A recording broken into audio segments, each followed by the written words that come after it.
Hello guys, welcome back to Ernest Fute. Well, this is my personal reading of these books, but myself, I just decided that we can take each other's along with the reading of these books. So, at the same time, reading these books can be really important into expanding your mind. Before I read this book, I would like to share a little bit of some insights. Well, this is a great book, and I'm about to find out what most people why most people say this book is a masterpiece. But so far that I've read about this book, it has made me realize that money has psychology. It's not about being rich that can make you wealthy. You can have someone who has knowledge about the psychology of money. I believe even if you make him start from zero, he can skyrocket once again. But once you give, let's say, $10 million to someone who does not really entirely understand money, in the long run, he's gonna get broke once again. So I believe this book, so far, I've learned about desire and fear, the main two emotions which differentiate the rich from the poor mindsets, and you know those two kinds of people. Well, actually, this book is really good. And actually, this is going to be my first book. I'm gonna read it to the end. So guys, if there is any one of you listening to this, let me know in your comments what I should do more, or what I should adjust into my readings perhaps. But ultimately, I'm reading this book for my own good, not for anyone else. This documentation, this uploading, the way I'm doing this, is simply to take you along with me so that in the long run, we may develop together. Anyway, this is Ernest. So, in the previous time, we ended at page 37, and that's where we're going to start. We actually ended here, page 36. Now we're getting back to page 37. 1 hour, we're going to be reading this. I don't understand, said Mike. For example, said Rich Dad, if the fear of not having enough money arises, instead of immediately running out to get a job, they instead might ask themselves this question: will a job be the best solution to this fear over the long run? In my opinion, the answer is no. A job is literally a short-term solution to a long-term problem. But my dad always said, stay in school and get good grades so you can find a safe and secure job. I interjected, some words confused. Some words confused. Yes, I understand. He says that. I understand he says that, said Rich Dad, smiling. Most people recommend that, and it's a good path for most people. But people make that recommendation primarily out of fear. You mean my dad says that because he's afraid? Yes, yes, said my rich dad. He is terrified that you won't earn enough money and won't fit into society. Don't get me wrong, he loves you and wants the best for you. I too believe an education and a job are important, but it won't handle the fear. You see, the same fear that makes him get up in the morning to earn a few bucks is the fear that is causing him to be fanatical about your going to school. So I can literally learn that there is fear. Fear is actually the thing that makes people keep going. The fear of not fitting into society, or perhaps becoming broke. But let's proceed with reading this book. Oh, yep. So, it's fear. You mean my dad says? You mean my dad says that because he's afraid? Yes, said the rich dad. He's terrified that you won't earn enough money and won't fit into society. Don't get me wrong. He loves you and wants the best for you. I too believe an education and job are important. Damn, I've read this. Alright. I too believe that I believe I believe an education and job are important, but it won't handle the bags it won't handle the fear. You see, the same fear that makes him get up in the morning to earn a few bucks is the fear that is causing him to be so fanatical about about you going to school. So what do you recommend? I say, I want to teach you to master the power of money. Instead of being afraid of it, they don't teach that in school. And if you don't learn it, you become a slave to money. I say it was finally making sense. He wanted us to widen our views and to see what myths margins of this world wouldn't see. He said he used examples that sounded cruel at the time, but I never forgotten them. My visions widened that day, and I began to see the trap that lay ahead for most people. You see, we're all employees. Ultimately, we just work at different levels. We just work at different levels, said Rich Dad. I just want you boys to have a chance to avoid the trap caused by those two emotions, fear and desire. Use them in your favor, not against you. A pile of money that a pile of that's what I want to teach you. I'm not interested in just teaching you to make a pile of money. That won't handle the fear or desire. If you don't first handle fear and desire and you get rich, you'll be a highly paid slave. So how do we avoid the trap? I asked. The main cause of poverty or financial struggle is fear and ignorance, not the economy or the government or the rich. It's self-inflicted fear and ignorance that keeps people trapped. So you boys go to school and get college degrees, and I'll teach you how to stay out of the trap. The pieces of puzzle were appearing. My highly educated dad had a great education and a great career, but school never taught him how to handle money, or his fear of it.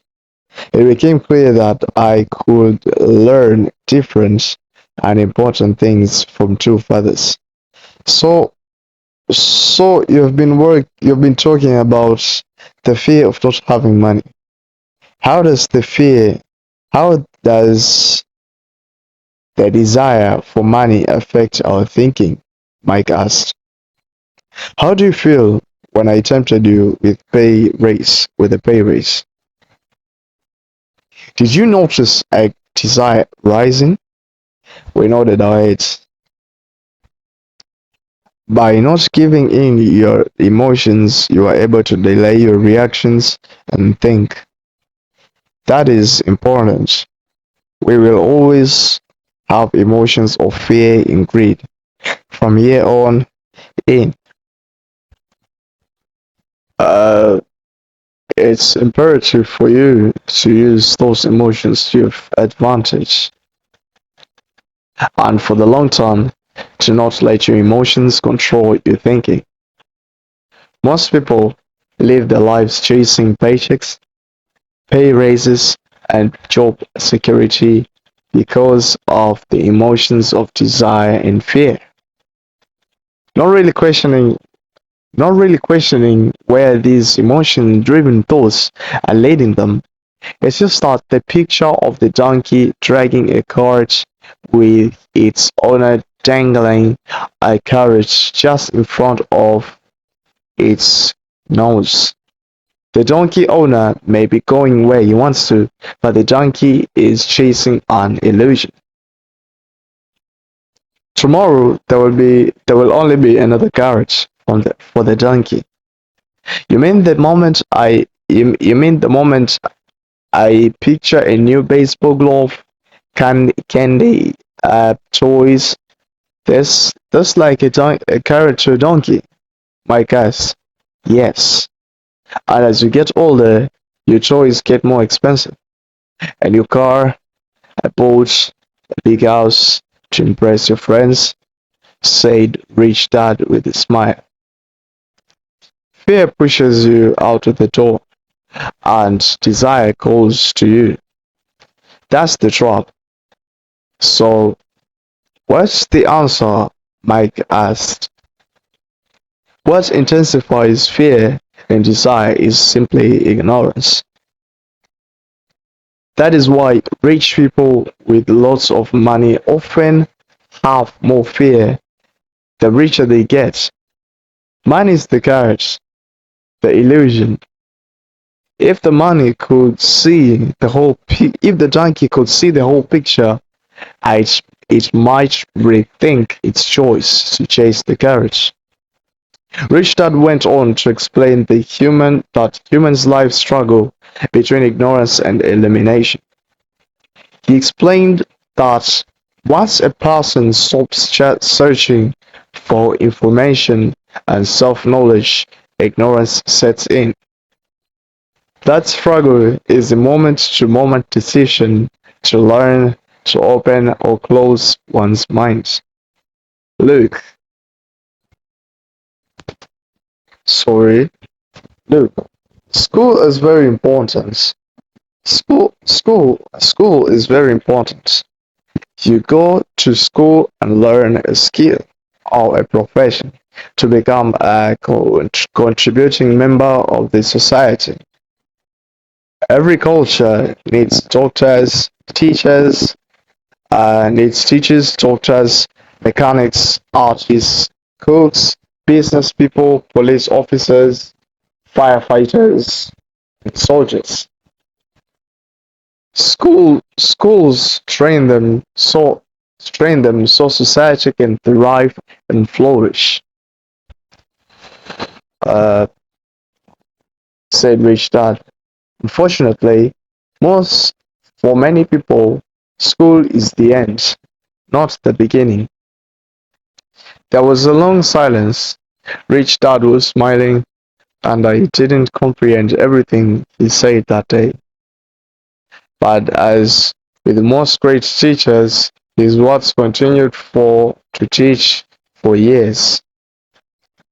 I've been a little cruel today, said Rich Dad, but I want you to always remember this talk.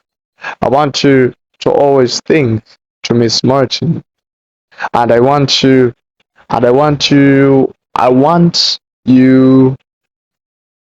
always to remember that donkey. Never forget that fear and the desire can lead you into life's biggest trap if you are not aware of them controlling your thinking. To spend your life living in fear, never exploring your dreams is cruel. To work hard for money, thinking that it will buy you things that will make you happy, is also cruel. To wake up in the middle of the night terrified about paying bills is a horrible way to live. So to live a life dictated by the size of the paycheck is not really living life. Thinking that a job makes you secure is lying to yourself. That's cruel, and that's a trap I want you to avoid. I've seen how man, how money runs people's lives. Don't let that happen to you. People, please don't let money run your life. A softball rolled under our table, reached that, picked it up, threw it back. So what does ignorance have to do with greed and fear? I asked. Because it is ignorance about money that causes so much fear, greed and fear, said Rich Dad. Let me give you some example. A doctor, a doctor wanting more money to a doctor wanting more money to better provide for his family raises his fees. By raising his fees, it makes healthcare more expensive for everyone. He charges the poor the most, so they have worse health than those with money. Because the doctors raise their fees, the attorneys raise their fees. Because the attorneys' fees have gone up, school teachers want a raise, which raises our taxes, and on and on and on. Soon, there will be such a horrifying gap between the rich and the poor that chaos will break out and another great civilization will collapse. History proves that great civilization collapse when the gap between the haves and have-nots is too great. Sadly, sadly, America is on that historical dates and their names, not the lesson. Are prices supposed to go up? I asked. In an educated society, in an educated society with a well-run government, prices should actually come down. Of course, that is often only true in theory. Theory. Prices go up because of greed and fear caused by ignorance. If schools taught people about money, there would be more money and lower prices. But schools focus only on teaching people to work for money, not how to harness money's power. Of course, of course, of course. Oh yeah, man, this is a bar down here, man. I gotta read it again. But schools focus on teaching people to work for money, but not to harness money's power. This is actually true. Harnessing money's power. That's a very great part there. But don't we have business schools like us?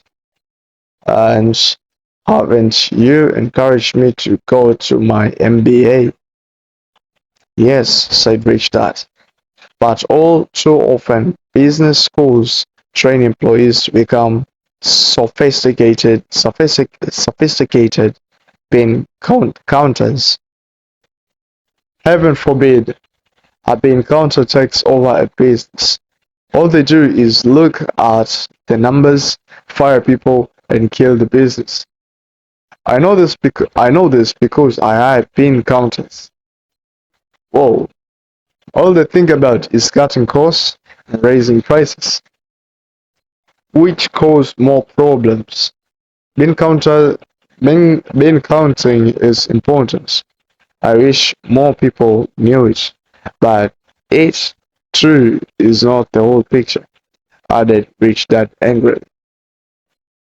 So, so is there an answer? Asked Mike. Yes, yes, said Rich Dad. Learn to use your emotions to think. not think with your emotions. Man, I gotta read this pause again. Learn to use your emotions to think. Manipulate emotions to think, but not think by using emotion. You know what I'm saying? Or am I getting something wrong? Let me repeat it again. Learn to use your emotions to think, not think with your emotions. You know, pretty sure that's a very great part there. When your boys mastered your emotions by agreeing to work for ten, by agreeing to work for free, I knew there was hope. Nice. When you again resisted your emotion when I tempted you with money, you were again learning to think in spite being emotionally charged. That's the first step. Why is that step so important? I asked. Well, it's up to you to find out. If you want to learn, I'll take you boys into a briar patch, a place almost everyone avoids. If you go with me, you'll let go of the idea of working for money and instead learn to have money work for you. And that's will get and that's will and what will we and what will we get if we go with you? What if we agree to learn from you? What will we get? I asked. The same thing Rabbit Coach said Rich Dad, referring to the classic children's story. Is there a briar patch? I asked. Yes, said Rich Dad. The briar patch is our fear and greed. Confronting fear, weaknesses, and neediness by choosing our own thoughts is the way out. Choosing our thoughts, Mike asked. Was choosing our thoughts? Mike asked. Puzzled. Yeah, yes. Choosing what we think rather than reacting to our emotions. Alright. Instead of just getting up and going to work because not having the money to pay your bills is scaring you, ask yourself, is working harder at this the best solution to this problem? Most people are too afraid to rationally think things through and instead run out the door to a job they hate. The tower baby is in control. Man, true. That's what I mean by choosing your thoughts. And how do we do that? Mike asked. That's what I will teach you. I'll teach you to have a choice of thoughts rather than a knee-jerk reaction, like gulping down your morning coffee and running out of the floor. Remember, remember what I said before. A job is only a short-term solution to a long-term problem. Most people have. Let me repeat this one again, man. This one is quite hard. Remember what I said before. A job is a short-term solution to a long-term problem. Most people have only one problem in mind, and that is short time, and that is short term. It's the bills at the end of the month. The guitar baby, money controls their lives. Or should I say, fear and ignorance about money controls it. So they do as their parents did. They get up every day and go work for money, not taking the time to ask the questions. Is there another way? The emotions now control their thinking, and they're not their heads. Can you tell the difference between emotions thinking, and the head thinking? My guest. Oh yes, I hear it all the time, said Rich Dad. I hear things like, well, everyone has to work, or rich are crooks, or I get another job, or I deserve this raise. You can't push me around. Or I like this job because it's secure. No one asks, is there something I'm missing here? Which would break through thoughts, the emotional thoughts, and give you time to think clearly. As we headed back to the store, Rich Dad explained that the rich did not make money. Um, as we headed back to the store, Rich Dad explained that the rich really did make money. They did not work for Rich. He went on to explain that when Mike and I were casting 5 cent pieces out of our hands, out of our lid, thinking we were making money, we were very close to thinking the way the rich think. Problem was that creating money is legal for the government and banks to do, but illegal for us to do. There are legal the there are legal ways to create money from nothing, he told us. What?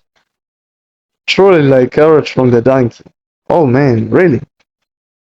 It's only out of fear and greed that the illusion of money is held together by billions of people who believe that money is real.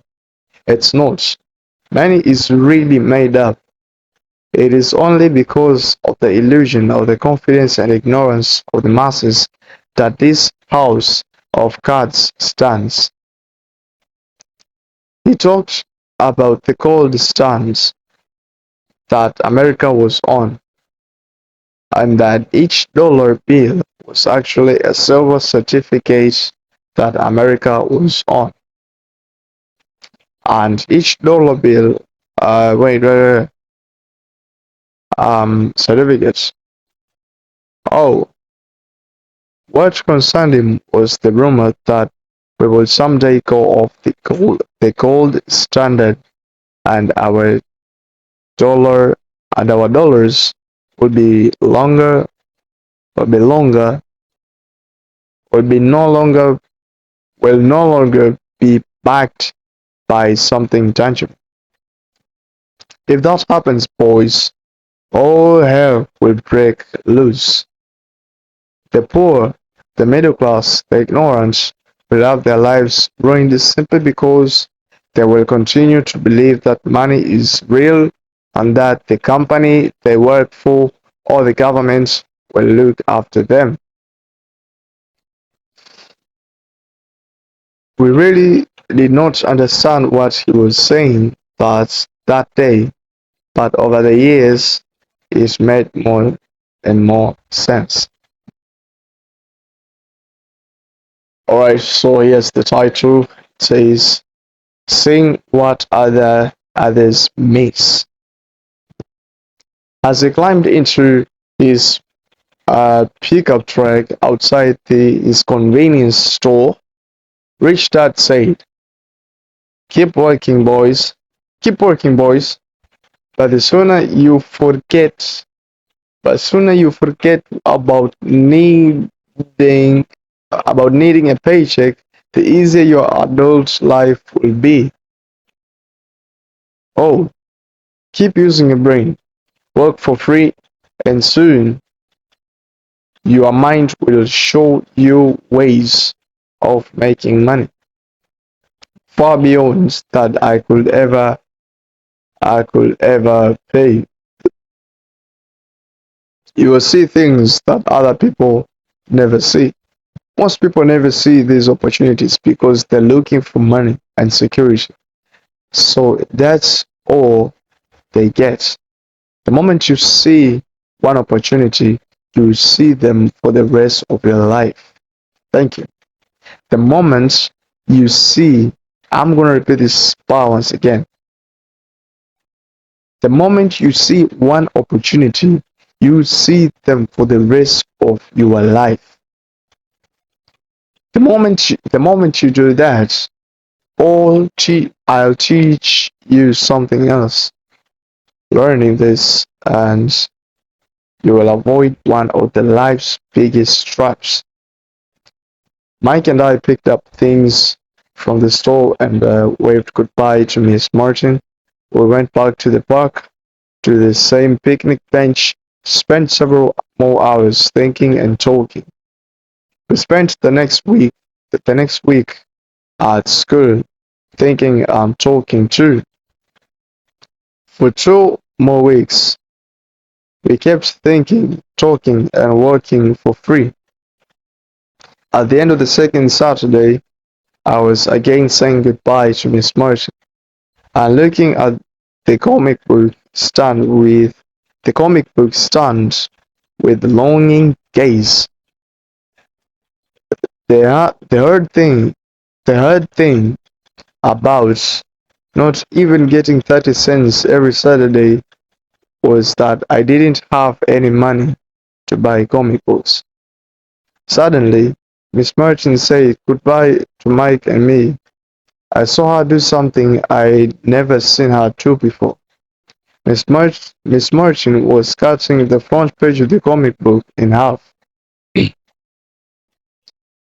She kept the top half of the comic book over and threw the rest of the book into a large cardboard box.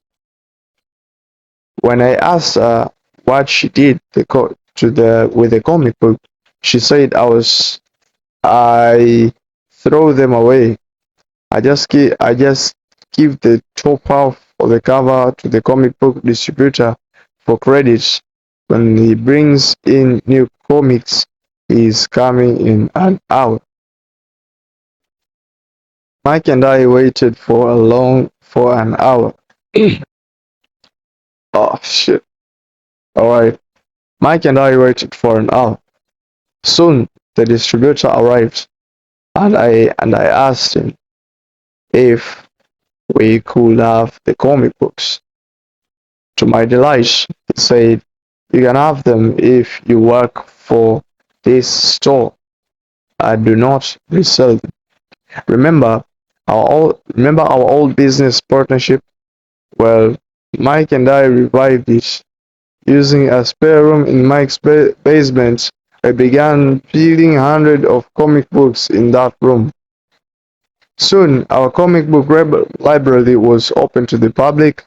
We hired Mike's younger sister, who loved to study, to be head librarian. She charged each child 10 cents admission to the library, which was open from 2:30 p.m. to 4:30 p.m. Every day after school, the children of the neighborhood could read as many comics as they wanted in 2 hours.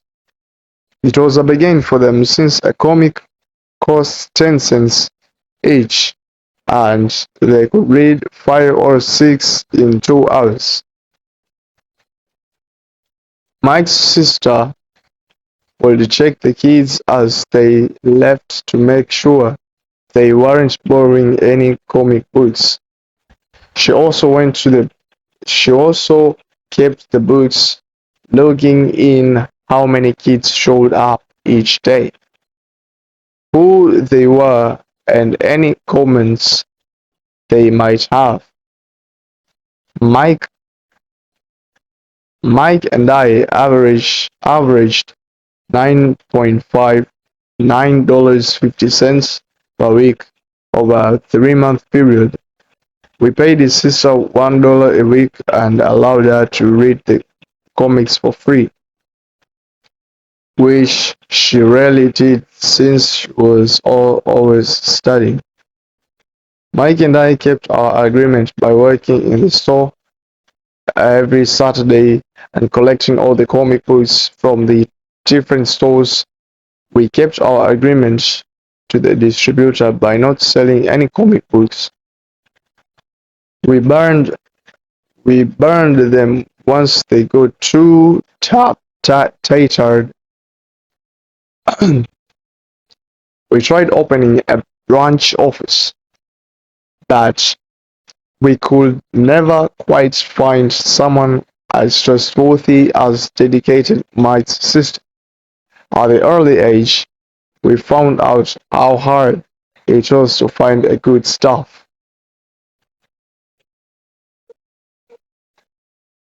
3 months after the library first opened, the fight broke out in the room.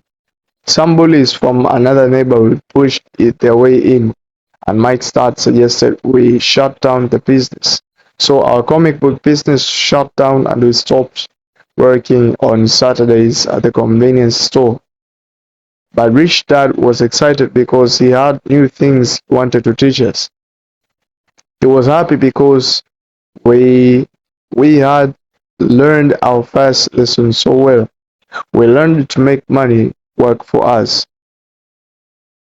By not getting paid for our work at the store, we were forced to use our imagination to identify an opportunity to make money.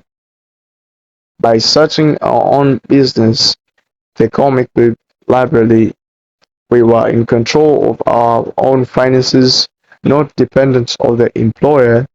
The best part was that our business generated money for us. Even when we were physically there, our money worked for us. Instead of paying us money, Rich Dad had given us so much more.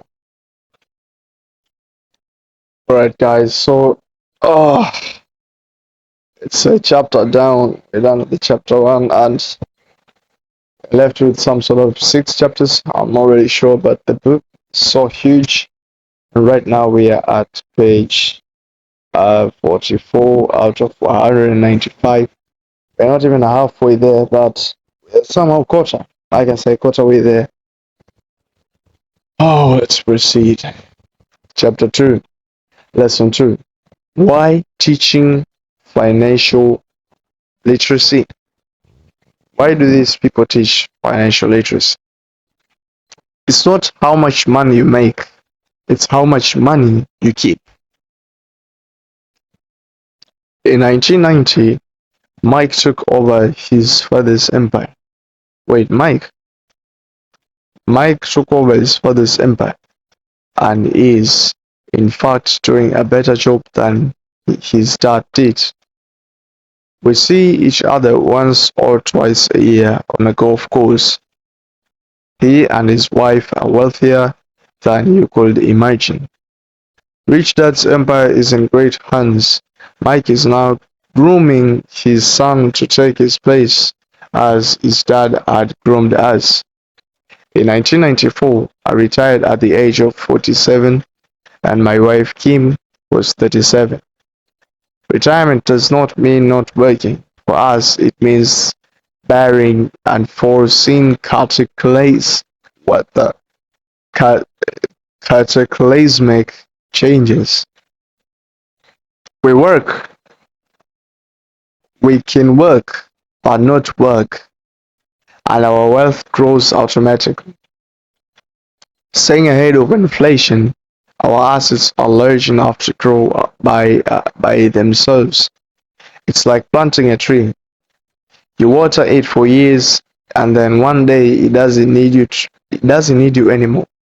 Its roots are implanted deep enough, then the tree shade for your enjoyment. Then the tree provides shade for your enjoyment. Mike chose to run the empire, and I chose to retire. Whenever I speak to the groups of people, they often ask what I would recommend. that they do. How do I get started? Is there a book you would recommend? What should I do to prepare my children? What is the secret to success? How do I make billions? Whenever I hear one of these questions, I'm reminded of the following story. The richest businessman. In 1923, a group of the greatest leaders and the richest businessmen held a meeting at Edgewater Beach Hotel in Chicago. Among them, among them were Charles Schwab, had the largest independent steel company, Samuel Insull, president of the world's largest utility, Howard Howard Hobson, head of the largest gas company, Ivan Kruger, president of the International March CO, one of the world's largest companies at that time, Leon Frazier, president of the Bank of the International Settlement, Richard Whitney, president of the largest, president of the New York Stock Exchange, Arthur Cotton, and J.C. Livermore, two of the biggest stock speculators, and Albert Fore, a member of President Harding's cabinet. 25 years later, nine of these titans ended their lives as follows. Schwab died penniless after living for 5 years on borrowing money. Insull died broke in a foreign land, and Kruger and Cotton also died broke. Hobson went insane. Whitney and Albert Fore were released from prison, and Fraser and Livermore committed suicide. Damn, man! If this is a true story, man, this is so scary, man. I doubt if anyone can say that what really happened to this man.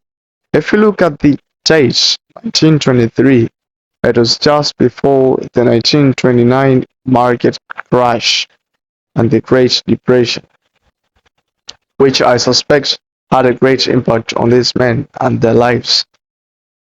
The point is this: today we live in times of greater and faster change than these men did. I suspect there will be many booms and busts in the coming years that will parallel the ups and downs that these men faced. I concerned that too many people are too focused on money and not on their greatest wealth, their education. If people are prepared to be flexible, keep an open mind and learn, they will grow richer and richer despite tough changes. I repeat again, if uh wait, if people are prepared to be flexible, keep keep an open mind and learn, they will grow richer and richer despite the tough changes. If they think money will solve problems, they will have a rough ride. So money doesn't really, even if you're like a great, oh, all right, this isn't from the book, it's my own understanding. It's that even if you're a great titan, and I mean you have money and power and stuff, well, money isn't really the solution to everything. You can see these people ended up dying broke, some people committing suicide. Life became like a horrible mess. These people were like great titans. They were like presidents in here. They were like, CEOs and stuff. But see, they ended up borrowing money and stuff. So what really matters, money is like, money is just like codes. It's like binary codes. They're like digits. But what really matters, what really gives money value, is the person who is holding the money. I totally agree with this guy. Let's proceed learning, you know, learning. So, where were we? Let's see.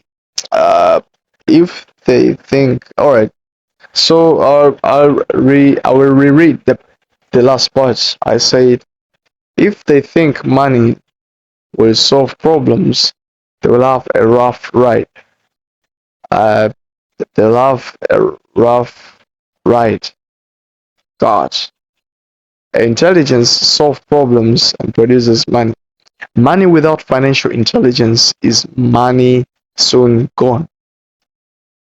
Most people fail to realize that in life, it's not about how much money you make, it's how much money you keep. We have all heard stories of the lottery winners who are poor, then suddenly rich, then poor again. They win millions, yet are back where they started. Or stories of the professional athletes who at the age of 24 are earning millions but are sleeping under a bridge 10 years later. However, I remember a story of a young basketball player who a year ago had a millions and was forced to work to a car wash. Dang, car wash for minimum wage. He was fired from the wiping off the car. His story made national news, and he is appealing his termination, claiming hardship and discrimination. He claims that the ring is all he has left, and it was swiped and it was stripped away, and if it was stripped away, he will crumble. I know so many people who became instant millionaires, and while I'm glad some people have become richer and richer, I caution them that in the long run, it's not how much money you make, it's how much money you keep and how many generations you keep it. So when people ask, where do I get started? Tell me how to get rich quick. They often are greatly disappointed with my answer. I simply say to them, I simply say to them, what my rich dad said to me when I was a little kid. If you want to get rich, you need to be financially literate. You need to be financially literate. So this is how you are going to be rich. The idea was rammed into my head every time we were together. As I said, my education, my educated dad stressed the importance of reading books, while my rich dad stressed the need to master financial literacy. If you're going to build the Empire State Building, the first thing you need to do is dig a deep hole and pour a strong foundation. If you're going to build a home in the suburbs, all you need to do is pour a 6-inch slab of concrete. Most people in their drives, most people in their drives to get rich are trying to build an empire building with a 6-inch slab. Alright, our school system created an agrarian age, still believes in homes with no foundation. Dirt floors are still the rage, so kids graduate from school with virtually no financial foundation.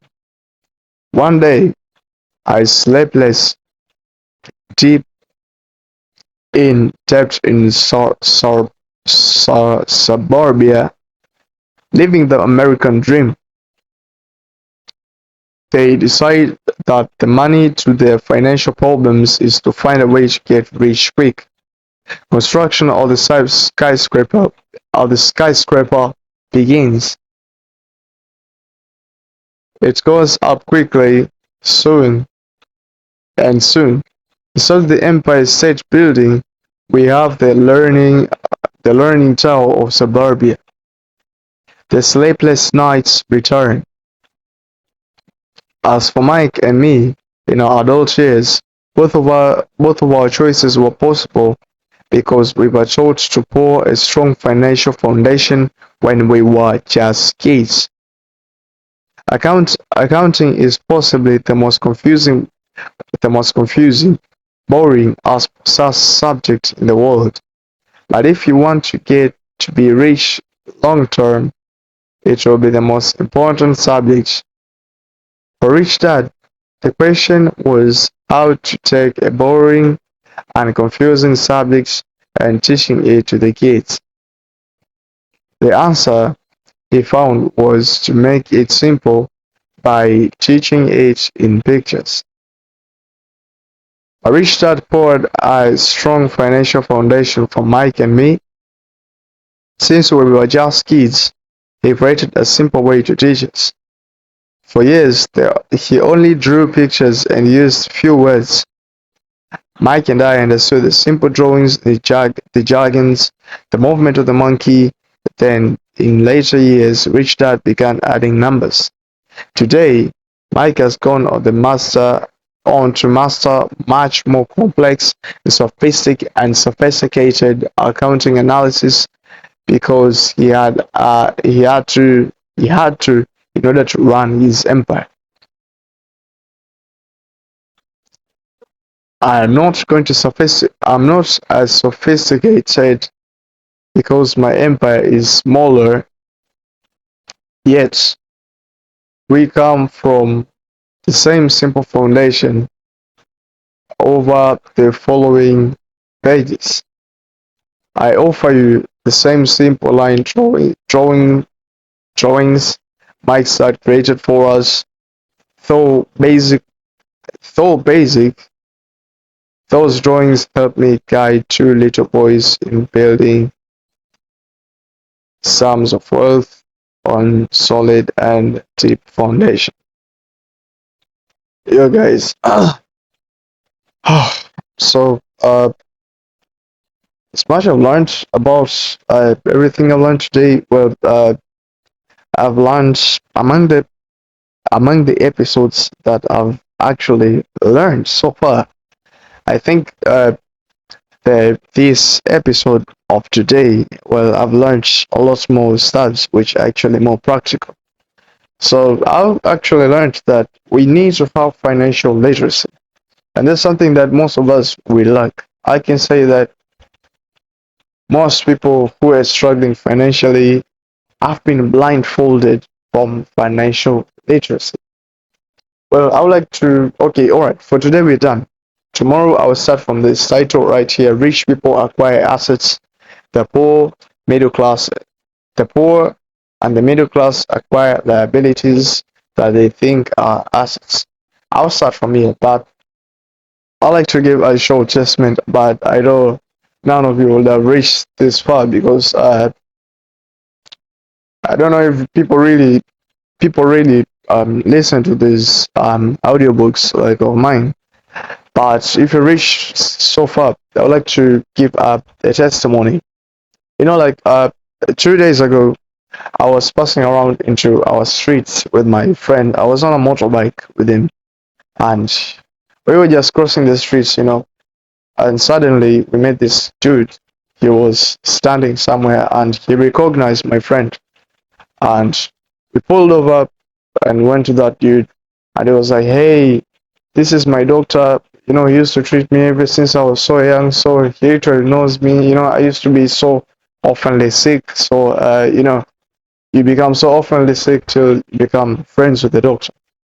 Well, my friend asked the doctor, "Well, what you doing here? I can see like you are engaging yourself into some construction." He said, "Well, Actually, right now I am. This is my hospital. I'm building it. He is actually building a hospital. And back in the days, as my friend used to get sick, he used to go into some, not even a hospital, it was a dispensary. And the dispensary, he was the doctor. He was he was he was employed there. But focusing in the 10 years later, I don't know, seven to 10 years later, the doctor is actually building his own hospital. The concept here, you can see out of that man that he had financial literacy. You can see what he has been cooking for all this time. So this is the same exact thing that I'm talking to you about. If you want to become successful, make sure you actually know the behavior of money. So far myself, I've derived knowledge about money. I clearly know that the high amount of money that you have, the more the expenses are gonna be. I bet you understand what I'm saying. You cannot still buy the same cheap things if you're rich. You cannot do that. So money has psychology. Money I can say money is like an entity so far, what I've just realized. But I'm sure after reading this book, until I reach the end, I'm sure I will learn so much things on the way. And this is like a challenge that I'm doing so that I'm actually learning the book to the end. But I'm sure on the way it will change me a lot with a lot of perception about money, about how to get successful. It sounds like that. And lastly, guys, I wish you all the best. I am technically right now 18 years old. And for my future self, 10 years later, when I'm 28 years old, bro, this used to be you. This used to be you. So desperate of, becoming um uh well, what can I say? One in a million. Yeah, I can say one in a million. So desperate of becoming that rich person that has never existed because this life we live once, and that's what you believe. That's your perception right now at this age. So the major driving force for you to be into all this, to have self-development, reading a bunch of books, having a lot of ideas, trying to search for knowledge, is that you want to become one of the greatest people ever in this world, the philosophical, rich at the same time, leave a legacy, leave a mark into this world. Because actually, right now, you believe that you live once, and you have to make sure this time goes for as perfect. Lastly, folks, I like to tell you that develop physically, hit the gym as I'm doing right now, read much books, develop mentally, and finally develop spiritually. There is a verse in the Bible that actually says, whatever is opened in the spiritual realm has also been opened in the physical realm. And whatever is closed in the spiritual realm is actually closed in the physical realm. So, guys, spiritual realm is where everything is being built up, and I'm sure we do understand those things. We're aware of that spiritual realm. So build yourself, build in the spiritual world, build into them, build your mentality, build into your physical appearance, physical structure. And trust me, bro, success is all yours. What else could you ever wish for?